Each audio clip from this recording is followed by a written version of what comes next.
ନମସ୍କାର ବନ୍ଧୁଗଣ, ଆପଣ ଜାଣିଛନ୍ତି କି 1857 ମସିହା ଆଗରୁ ମଧ୍ୟ ଓଡ଼ିଶାର ମାଟି ଇଂରେଜମାନଙ୍କ ବିରୁଦ୍ଧରେ ରକ୍ତରଞ୍ଜିତ ହୋଇଥିଲା। ଯେଉଁ ବୀରକୁ ଦୁଇଟି ବରଗଛ ଡାଳରେ ବାନ୍ଧି ଅତି ନିର୍ଦ୍ଦୟ ଭାବେ ମାରି ଦେଇଥିଲେ, ସେ ଥିଲେ ଓଡ଼ିଶାର ପ୍ରଥମ ଶହୀଦ ଜୟୀ ରାଜଗୁରୁ। ଆଜିର ଏହି ଭିଡ଼ିଓରେ ଆମେ ଜାଣିବା ତାଙ୍କର ସଂଘର୍ଷ, ବିଦ୍ରୋହ ଏବଂ ବଳିଦାନର କାହାଣୀ। ଜୟୀ ରାଜଗୁରୁଙ୍କ ଜନ୍ମ 1739ରେ ଖୋର୍ଦ୍ଧା ନିକଟସ୍ଥ ବୀର ହରେକୃଷ୍ଣପୁର ଗ୍ରାମରେ ହୋଇଥିଲା। ସେ କେବଳ ଜଣେ ଯୋଦ୍ଧା ନୁହେଁ, ସେ ଥିଲେ ଏକାଧାରାରେ ଜଣେ ବିଦ୍ୱାନ, ଆୟୁର୍ବେଦିକ ଜ୍ଞାନୀ, ସଂସ୍କୃତ ପଣ୍ଡିତ, ଯୁଦ୍ଧ କଳାର ଗୁରୁ। ସେ ଥିଲେ ଖୋର୍ଦ୍ଧା ରାଜ୍ୟର ରାଜା ମୁକୁନ୍ଦ ଦେବ ଦ୍ୱିତୀୟଙ୍କ ରାଜଗୁରୁ ଥିଲେ। 1803 ମସିହାରେ ଯେତେବେଳେ ଇଷ୍ଟ ଇଣ୍ଡିଆ କମ୍ପାନୀ ଓଡ଼ିଶାକୁ ଦଖଲ କଲା ଏବଂ ରାଜାଙ୍କ ରାଜ୍ୟ ଛଡ଼ାଇ ନେଲେ, ତାଙ୍କୁ ମାସିକ ଭତ୍ତାରେ ରଖିଲେ ଏବଂ ଅନ୍ୟ ସମସ୍ତଙ୍କର ଦରମା ବନ୍ଦ କରିଦେଇଥିଲେ ଏବଂ ସେମାନଙ୍କର ପେନ୍ସନ୍, ଜମି ଛଡ଼ାଇ ନେଇଥିଲେ। ଏହି ଅନ୍ୟାୟକୁ ଦେଖି ଜୟୀ ରାଜଗୁରୁ ଚୁପ୍ ରହିପାରିନଥିଲେ।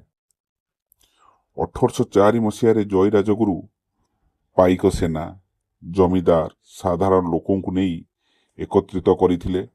ଏକତ୍ରିତ କରି ସେ ପିପିଲି ନିକଟରେ ଇଂରେଜ ସେନା ଉପରେ ଆକ୍ରମଣ କରିଥିଲେ ଏବଂ ଏହି ଯୁଦ୍ଧରେ କ୍ୟାପ୍ଟେନ୍ ଚାର୍ଲ୍ସ ନାମକ ଇଂରେଜ ଅଫିସରଙ୍କର ମୃତ୍ୟୁବରଣ ହୋଇଥିଲା। ଏଥିରେ ଇଂରେଜ ମାନେ ବହୁତ କ୍ରୋଧିତ ହୋଇଥିଲେ। ଏହା ଥିଲା ଓଡ଼ିଶାର ପ୍ରଥମ ସଂଗଠିତ ଇଂରେଜ ବିରୋଧୀ ବିଦ୍ରୋହ।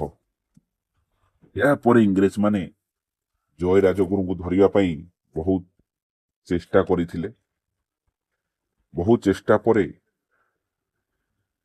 ଦୁର୍ଭାଗ୍ୟବଶତଃ କିଛି ସ୍ୱାର୍ଥପର ଲୋକଙ୍କ ବିଶ୍ୱାସଘାତକତାରେ ଜୟୀ ରାଜଗୁରୁ ଧରା ପଡ଼ିଯାଇଥିଲେ। ଇଂରେଜମାନେ ତାଙ୍କ ବିରୁଦ୍ଧରେ ମିଛ ମୁକଦମା ଲଗାଇ ତାଙ୍କୁ ମୃତ୍ୟୁଦଣ୍ଡ ଦେଇଥିଲେ।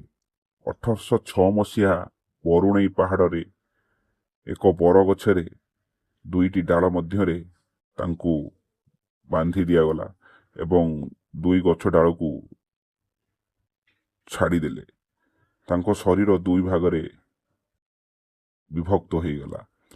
ଏହି ନିର୍ମମ ମୃତ୍ୟୁକୁ ସେ ହସି ହସି ମାଟି ମା ପାଇଁ କୋଳେଇ ନେଲେ ଏବଂ ଏହି ମୃତ୍ୟୁ ତାଙ୍କୁ ସାରା ଦିନ ପାଇଁ ଅମର କରିଦେଲା।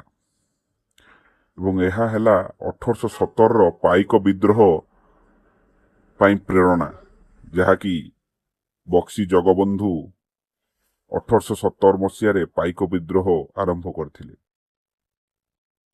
ଆଜି ମଧ୍ୟ ତାଙ୍କ ବଳିଦାନ ଆମକୁ ସ୍ମରଣ କରାଏ, ଦେଶ ଓ ମାଟି ମା ପାଇଁ ଜୀବନ ଦେବା ହିଁ ସତରେ ଦେଶଭକ୍ତି। ଏବଂ ଏହା ମଧ୍ୟ ମନେ ପକାଇ ଦିଏ ଆମକୁ ଇଂରେଜମାନେ ନିଜ ଶକ୍ତିର ଆମକୁ ପରାଧୀନ କରିନଥିଲେ। ଆମ ଦେଶର କିଛି ଲୋକ କିଛି ଟଙ୍କା ଲୋଭରେ ନିଜ ମାଟି ମାକୁ ତାଙ୍କୁ ବିକି ଦେଇଥିଲେ। ଇଂରେଜମାନେ ଭାବୁଥିଲେ ତାଙ୍କ ମୃତ୍ୟୁ ପରେ ସବୁ ଶାନ୍ତ ହୋଇଗଲା, କିନ୍ତୁ ତାର ଦୀର୍ଘ 11 ବର୍ଷ ପରେ ସେଇ ପାଇକମାନେ ଏକ ବିଦ୍ରୋହ କରିଥିଲେ। ତା ନାଁ ଥିଲା ପାଇକ ବିଦ୍ରୋହ ଏବଂ ତାଙ୍କ ମୃତ୍ୟୁ ହିଁ ଏ ଯୁଦ୍ଧକୁ ପ୍ରେରଣା ଦେଇଥିଲା।